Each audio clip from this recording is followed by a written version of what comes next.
पावसाळ्याच्या दिवसामध्ये तुम्ही कसं खोबरं साठवून ठेवता मला कमेंटमध्ये नक्की सांगा. मी तर मात्र माझा जो तांदळाचा डब्बा असतो ना किंवा मग जो तुरीच्या डाळीचा जो डब्बा असतो ना, त्यामध्ये असं खोबरं रोवून ठेवते, म्हणजे ते अजिबात खराब होत नाही. कारण की या दिवसामध्ये सुक्या खोबऱ्याला लगेच बुरशी येते, पण या पद्धतीत जर ठेवलं ना तर अजिबात काहीच होत नाही. रात्रीचा स्वयंपाक झाल्यानंतर आहे ना, आज मी थोडेसे वेगळ्या पद्धतीत शेंगदाण्याचे लाडू करत होते. तुम्हाला मी मागच्या वेळेस देखील शेअर केलं होतं की पप्पांच्या गुडघेदुखीचा त्रास जरा वाढलाय, तर त्यांच्या आहारात थोड्याशा ऑइली पदार्थांचाच म्हणजे स्निग्ध पदार्थांचा समावेश करायला सांगितला डॉक्टरांनी.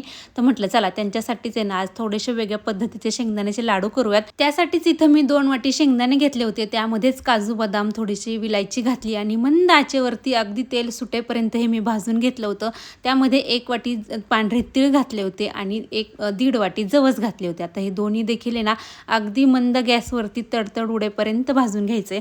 जवसामध्ये ओमेगा 3 फॅटी ॲसिड असतं, फायबर असतं, प्रथिनं असतात. त्यामुळे आहारात योग्य प्रमाणात जर याचा समावेश केला ना तर हाडांच्या बळकटीसाठी नक्कीच थोडाफार तरी फायदा होईल.